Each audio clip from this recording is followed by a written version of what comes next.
Hello my hello my dear student and friends. Welcome to my YouTube channel US Foundation तैयारी। हमारे संस्थान सापेक्ष academy में आप सभी का स्वागत है। Dear students, Allahabad university BA first year, second year, third year और MA की सेमेस्टर वाइज इकोनॉमिक्स की क्लास शुरू हो चुकी है हमारे यहाँ। आप सभी विद्यार्थी जो पढ़ना चाहते हैं वो हमें कनेक्ट कर सकते हैं, हमें कांटेक्ट कर सकते हैं और इसके अतिरिक्त TGT, PGT, UGC first paper के लिए भी स्पेशल क्लासें हमारे यहाँ चलाई जा रही है, ऑनलाइन और ऑफलाइन दोनों। साथ ही BA के लिए इकोनॉमिक्स के साथ साथ जियोग्राफी की भी कक्षाएं चल रही हैं और जियोग्राफी की क्लास के लिए भी अगर BA के स्टूडेंट पढ़ना चाहते हो तो वो भी हमें कांटेक्ट कर सकते हैं। इंडिविजुअल GS, इकोनॉमिक्स या अदर सब्जेक्ट्स के लिए भी आप कांटेक्ट कर सकते हैं, उसकी भी क्लासेस हमारे यहाँ कंटिन्यू चल रही है। आप सभी हमें व्यक्तिगत तौर से भी मैसेज कर सकते हैं हमारे नंबर पर 7668484931, इस पर भी हमें कांटेक्ट कर सकते हैं। आप सभी लोग अपने अपनी क्लासेस के बारे में जानकारी आप आसानी से प्राप्त कर सकते हैं। दोस्तों, आज हम आप सभी को इकोनॉमिक्स के एक ऐसे टॉपिक के बारे में चर्चा करने वाले हैं, एक ऐसे टॉपिक के बारे में बताने वाले हैं जो बहुत ही महत्वपूर्ण है। देखिए, अगर कोई बच्चा इकोनॉमिक्स की क्लास में इकोनॉमिक्स BA थर्ड ईयर या PG में BA थर्ड ईयर में ऑप्शनल पेपर मैथ रखा है या फिर MA कर रहा है, PG कर रहा है, तो सेकंड सेमेस्टर में उसके जो मैथ का पोर्शन है उसमें इंटीग्रेशन का एक चैप्टर है, समाकलन का, उसी में हम पढ़ते हैं। और इकोनॉमिक्स के माइक्रो इकोनॉमिक्स में भी हम पढ़ते हैं, वो है उपभोक्ता एवं उत्पादक की बचत।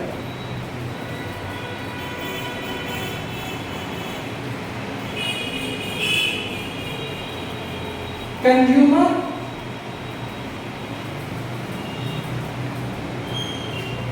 एंड प्रोड्यूसर सरप्लस, इसको हम संक्षेप में CS एंड PS कहते हैं। देखिए, जो CS होता है कंज्यूमर का है, उपभोक्ता की बचत होती है, और ये PS उत्पादक की बचत होती है, प्रोड्यूसर सरप्लस। प्रोड्यूसर क्या करता है? प्रोड्यूसर, आप ध्यान दीजिएगा, प्रोड्यूसर ऑलवेज सप्लाई करता है, एट प्राइस सप्लाई करता है, इसलिए जो सप्लाई कर होता है वो प्रोड्यूसर का होता है।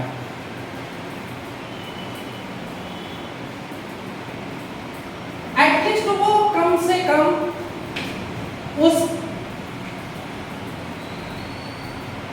पूर्ति पत्र पर जो बिक्री करना चाहता है, कम से कम वो उतनी कीमत उस वस्तु की अवश्य प्राप्त करना चाहेगा। उससे कम पर कभी भी वो नहीं बेचेगा, क्योंकि यदि उससे कम पर बेचेगा तो उसका जो कॉस्ट होगा वो प्राइस से ज्यादा हो जाएगा, परिणाम स्वरूप उसे लॉस होता है। और कंज्यूमर के लिए जो डिमांड, ये डिमांड करता है, इसलिए जो डिमांड कर होता है वो कंज्यूमर का होता है। कंज्यूमर ये चाहता है कि उस कीमत पर वो उसे प्राप्त हो सके, इसलिए जो डिमांड कर होता है वो कंज्यूमर का, और जो सप्लाई कर होता है वो प्रोड्यूसर का होता है। अगर आप ध्यान से समझें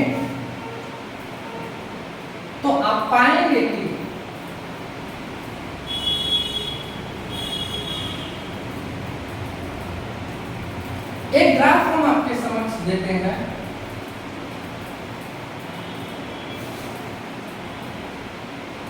इधर हम लेते हैं प्राइस और इधर लेते हैं क्वांटिटी। क्वांटिटी क्या होती है? क्वांटिटी जहां पर डिमांड इक्वल टू सप्लाई होता है, उससे रिलेटेड डिमांड एंड सप्लाई को ही क्वांटिटी कहा जाता है, और ये इक्विलिब्रियम क्वांटिटी होता है।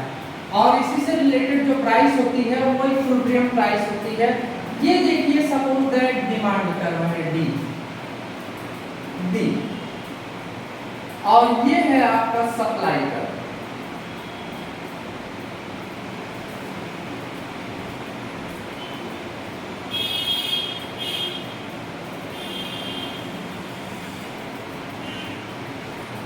सप्लाई, डिमांड एंड सप्लाई दोनों एक दूसरे को ई पॉइंट पर काटते हैं। यहां पर डिमांड इक्वल टू सप्लाई है, संतुलन का निर्धारण यहीं पर होता है, और इससे जो संबंधित मात्रा है ये क्वांटिटी कहलाती है। इससे रिलेटेड प्राइस जो होती है ये इक्विलिब्रियम प्राइस कहलाती है, संतुलन कीमत कहलाती है।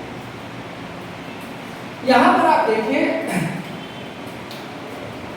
तो संतुलन कीमत, इससे रिलेटेड जो इक्विलिब्रियम प्राइस और क्वांटिटी है, वो क्वांटिटी इक्विलिब्रियम क्वांटिटी OQ और प्राइस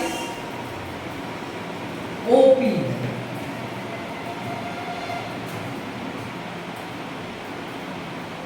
ऐसी स्थिति में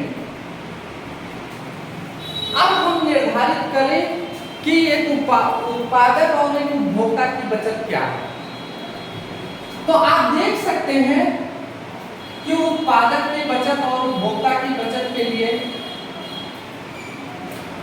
इसका 1/2, इसका 1/2, ये पूरा एक, इसका 1/2 भाग इसके ऊपर का है और इसका 1/2 भाग P के नीचे का है। ये ऊपर वाला भाग कंज्यूमर का है क्योंकि ये डिमांड कर्व के नीचे का भाग है, और इक्विलिब्रियम प्राइस के ऊपर का भाग है।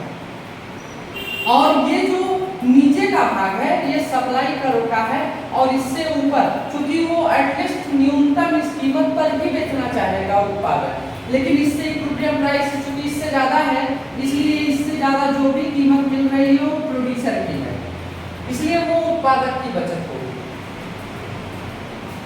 इसका जब हम बात करें कि एक व्यक्ति, कोई भी एक व्यक्ति है, यदि उसके पास कोई वस्तु नहीं है, तब वो सोचता है कि हम उस वस्तु की कीमत क्या दें। जैसे मान लीजिए आपके पास, आप सोचिए कि आपके पास कोई एक बुक नहीं है, मान लीजिए माइक्रो इकोनॉमिक्स की आपके पास बुक नहीं है, आप घर बैठे बैठे सोच रहे हैं कि हम उसकी कीमत 300 रुपया देंगे, अधिकतम उसकी कीमत कितना देंगे?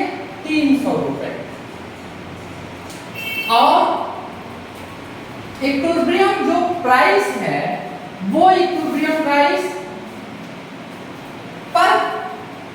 पर यूनिट ऑफ गुड्स की जो प्राइस है वो सपोज दैट 200 रुपए है।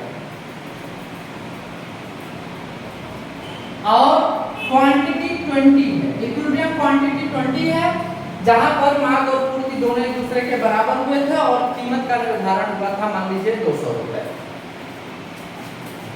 ऐसी स्थिति में जो उपभोक्ता है वो बाजार में जाएगा और देखेगा कि वो तो देना चाह रहा था 300 रुपए, लेकिन उसे मिल रहा है कितना? 200 रुपए। तो वो यहां पर आप देखिए इसका जो फार्मूला लगता है वो लगता है CS इक्वल टू, यहां पर हम डायरेक्टली निकालेंगे तो देखिए 300 माइनस 200, अधिकतम कितना देना चाह रहा था? ये देखिए मैक्सिमम प्राइस कितना है? 300, और इक्विलिब्रियम प्राइस कितना है? 200। तो डेल्टा P मतलब change in price equal to क्या हो जाएगा, 300 माइनस 200 इक्वल टू 100। इस CS का फार्मूला है CS बराबर 1/2 into equilibrium quantity into change in price बराबर 1/2 गुणे कितना क्वांटिटी इक्विलिब्रियम 20 गुणे डेल्टा प्राइस, डेल्टा P कितना है 100। आप देख रहे हैं कि 10 दूनी 20 कट जाएगा और इस प्रकार कुल टोटल उपभोक्ता की बचत कितना होगा 1000 रुपए। ये कंज्यूमर सरप्लस कहलाता है। चाहे इसको आप ऐसे डिवाइड कर दीजिए, चाहे आप दूसरी तरफ प्रोड्यूसर सरप्लस। प्रोड्यूसर सरप्लस की जब हम बात करेंगे तो यहाँ इक्विलिब्रियम क्वांटिटी 20 है, इक्विलिब्रियम प्राइस 200 है। आप देख सकते हैं कि वो अधिकतम कितना चाह रहा था, अधिकतम मान लीजिए वो 100 रुपया चाह रहा था। उत्पादक अधिकतम 100 रुपया चाह रहा था, लेकिन उसे मिल रहा है कितना 200 रुपए। तो 1/2 इंटू क्वांटिटी इंटू प्राइस। अब ये देखिए इसकी ये मैक्सिमम प्राइस है और इक्विलिब्रियम मार्केट प्राइस या इक्विलिब्रियम प्राइस आपकी 200 है। तो यहाँ आप निकालेंगे 200 माइनस 100 बराबर 100। 1/2 गुणे 20 गुणे 100। आप देख सकते हैं कि ये जो आएगा ये क्या कहलाएगा, प्रोड्यूसर सरप्लस कहलाएगा। तो आप इस तरह से यदि कीमतों में अंतर के माध्यम से जब कोई फलन न दिया गया हो, दो वेरिएबल्स दिए गए हों, तो अधिकतम और इक्विलिब्रियम और इसका अधिकतम करके आप अंतर से उपभोक्ता और उत्पादक की बचत की गणना कर सकते हैं। तो उत्पादक का बचत मार्क वक्र के नीचे का भाग इक्विलिब्रियम प्राइस के ऊपर का भाग कंज्यूमर का होता है और इक्विलिब्रियम प्राइस से नीचे और सप्लाई कर्व के ऊपर का भाग प्रोड्यूसर का होता है। अगर ये उत्पादक और उपभोक्ता की बचत को आप समझ जाएं तो आप समझ लीजिए कि आपके मैक्सिमम टॉपिक कवर हो जाएंगे, ज़्यादा से ज़्यादा भाग कवर हो जाएंगे। जैसे आप इम्पैक्ट इंसिडेंट्स जो टैक्स शिफ्टिंग मॉडल में है, कंज्यूमर और प्रोड्यूसर में या बायर और सेलर में जो पड़ता है टैक्स का इम्पैक्ट और इंसिडेंट्स, उस पर भी आप आसानी से समझ जाएंगे। कराघात पर आपात कर विवर्तन का जो भाग है वहाँ भी आप समझ जाएंगे और मांग और पूर्ति के पक्षों को आप समझ जाएंगे। बहुत सारे ऐसे टॉपिक हैं जो आपके कवर हो सकते हैं यदि आप इसे ध्यान से समझ लें तो। अब कीमत अगर बढ़ेगी तो देखिए हमारे आपके अर्थात उपभोक्ता की बचत में कमी आएगी और कीमत इससे कम होगी तो उत्पादक की बचत में कमी आती है। तो कीमत में परिवर्तन उत्पादक और उपभोक्ता की बचतों में क्या करता है, परिवर्तन लाता है। तो आप केवल फार्मूला याद रखें प्रोड्यूसर और कंज्यूमर सरप्लस का कि 1/2 into quantity into delta P अर्थात चेंज इन प्राइस, और चेंज इन प्राइस के अकॉर्डिंग आप निकाल सकते हैं। लेकिन ये तो हो गया डायरेक्ट वेरिएबल्स दिया गया है मैक्सिमम और इक्विलिब्रियम प्राइस का। सपोज दैट अगर आपके पास ये डायरेक्टली न दिया गया हो और डायरेक्टली फंक्शन के रूप में दिया गया हो, फलन के रूप में दिया गया हो और सप्लाई और डिमांड फंक्शन के रूप में दिया गया हो, तब प्रोड्यूसर और सरप्लस और कंज्यूमर सरप्लस आप कैसे निकालते हैं। तब आपको प्रोड्यूसर और कंज्यूमर सरप्लस निकालने के लिए हमें इंटीग्रेशन का, समाकलन के चैप्टर का सहारा लेना पड़ता है। तब हमको समाकलन के माध्यम से इसको डिराइव करना पड़ता है। बता देते हैं आपको, ये तो हो गया आपको डायरेक्टली कीमतों में अंतर के माध्यम से आपने निकाल लिया। लेकिन कभी कभी ऐसा हो जाता है कि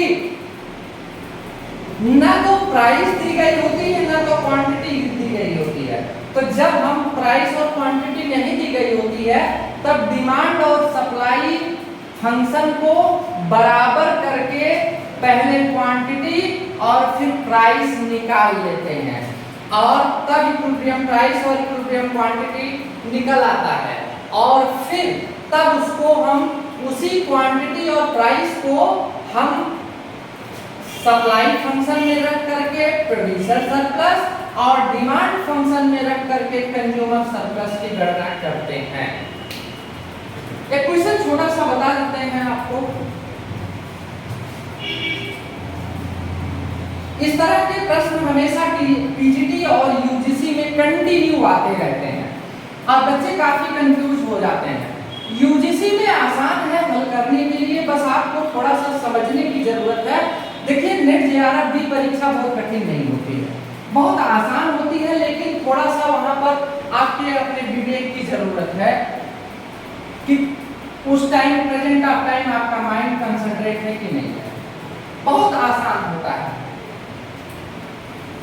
देखिए अवकलन का जस्ट विपरीत क्या होता है? समाकलन होता है, इंटीग्रेशन होता है।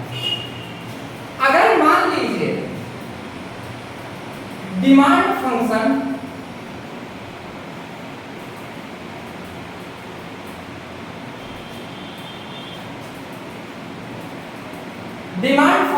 P इक्वल टू दिया गया है 10 माइनस 2Q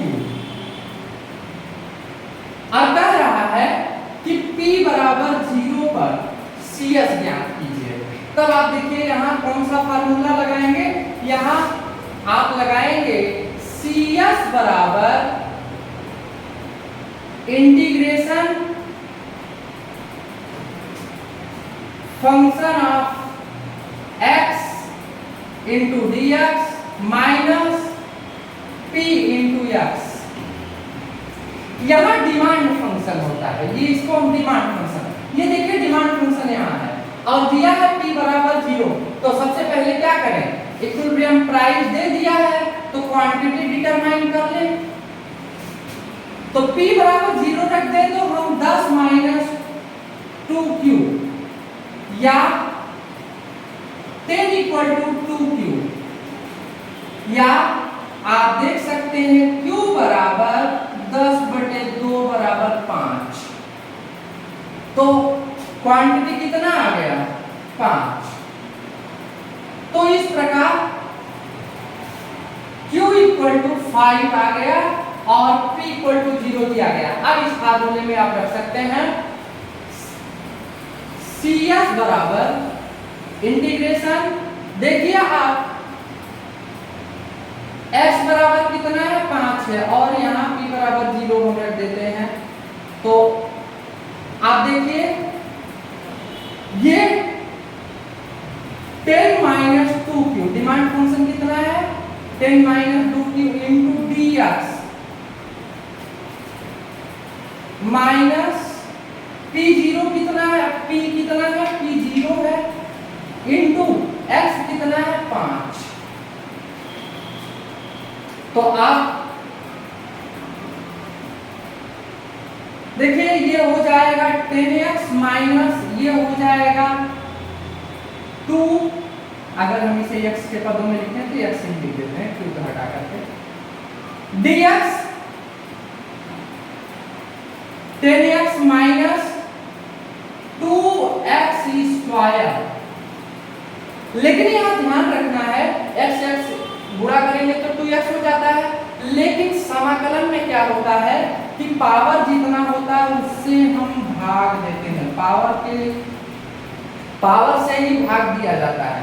माइनस ये हो जाएगा 0। आप देख सकते हैं 10x माइनस ये हो जाएगा केवल x स्क्वायर बराबर x की वैल्यू कितना है? 5। तो 10 गुणे 5 माइनस 5 का स्क्वायर बराबर 10 × 5 = 50 माइनस 25 बराबर 25। तो p बराबर 0 पर CS कितना आ रहा है? 25। उपभोक्ता की बचत कितना है? देखिए यहाँ फंक्शन के रूप में, फलन के रूप में दिया गया था, इसलिए हम इसको क्या किए, इंटीग्रेशन का थोड़ा सा और पार्ट होता है, अगर आप इसको तोड़ेंगे तो इंटीग्रेट करेंगे अलग अलग भागों में, वो अलग अलग है, लेकिन हम आपको संक्षेप में यहाँ बता रहे हैं कैसे आप आसानी से और जल्दी से हल कर सकते हैं। दूसरी तरफ अगर आपको दिया गया है प्रोड्यूसर सरप्लस निकालने के लिए, तो प्रोड्यूसर सरप्लस निकालने के लिए ये तो कंज्यूमर सरप्लस का फार्मूला आपने देखा, प्रोड्यूसर सरप्लस के फार्मूले को अगर आप निकालना चाहते हैं तो वहां आप देखिए प्रोड्यूसर सरप्लस का जो फार्मूला है वो बिल्कुल इसके थोड़ा सा अपोजिट है, और हमने कहा ये डिमांड फंक्शन था, अब हम इंटीग्रेट करेंगे सप्लाई फंक्शन का। इंटीग्रेशन सप्लाई फंक्शन का करते हैं, और सप्लाई फंक्शन मान लीजिए सप्लाई फंक्शन मान लीजिए दिया गया है 2x माइनस 3 और कह रहा है कि p बराबर 3 और x बराबर 3, इक्विलिब्रियम प्राइस और क्वांटिटी कितना है 3 है, तब कह रहा है कि प्रोड्यूसर सरप्लस की गणना कीजिए पीएस की। यहां आप देखिए डायरेक्टली दिया गया है तो आपको निकालने की जरूरत नहीं है, अगर आप निकालते भी तो यहां आप निकाल लेते x की वैल्यू रख करके 3 दूनी 6 माइनस 3 बराबर 3 ही आएगा, तो p बराबर ऑलरेडी क्या आ जाता आपका 3 आ जाता। लेकिन अब क्या करना है, अब PS इक्वल टू फार्मूला इसका क्या है, फार्मूला आप ध्यान देंगे तो फार्मूला है इसका P into x minus integration function of x into D x. यहाँ CS में P इंटू एक्स बाद में लगाते हैं और यहाँ पहले लगाते हैं, तो आप देख लीजिए फार्मूला रख लीजिए P into x minus integration function of x into D x. Derive कर सकते हैं आप, P की वैल्यू क्या है 3 इंटू 3 माइनस इंटीग्रेशन आप रख सकते हैं, देखिए 2x minus 3 into D x बराबर ये हो जाएगा 9 माइनस ब्रैकेट में ये हो जाएगा 2x square by 2 minus 3x बराबर 9 माइनस ये 2 कैंसिल हो जाएगा, बचेगा क्या x square minus 3x। x की वैल्यू कितना है 3 है, तो आप 3 रख सकते हैं, 9 माइनस ब्रैकेट में 3 का स्क्वायर माइनस 3 इंटू 3 बराबर 9 माइनस 3 का ब्रैकेट में 9 माइनस 9। देखिए माइनस से मल्टीप्लाई करेंगे तो माइनस माइनस कैंसिल हो जाएगा, प्लस हो जाएगा और ये प्लस माइनस माइनस हो जाएगा, तो 9 माइनस 9 प्लस 9 बराबर 9। ये क्या आ गया PS आ गया, क्या आ गया PS आ गया, उत्पादक की बचत। इस प्रकार हम उपभोक्ता और उत्पादक के बचत की गणना कर सकते हैं, चाहे वो फंक्शंस के रूप में दिया गया हो या फिर कीमतों में अंतर के आधार पर दिया गया हो। कीमतों के अंतर के आधार पर हमने बताया कि 1/2 into quantity into change in price, ये फार्मूला लगा करके हम करते हैं। तो आशा है आपको हमारे इस लेक्चर के माध्यम से आपको उत्पादक और उपभोक्ता की बचत की गणना करने के तरीके आपको पता हो गए होंगे, और यदि ऑप्शनल के मैथ आप पढ़ना चाहते हैं तो आप हमसे कांटेक्ट कर सकते हैं, या यूजीसी के लिए पर्टिकुलर आप पढ़ना चाहते हैं तो यूजीसी के स्पेशल बैच के लिए भी कांटेक्ट कर सकते हैं। धन्यवाद।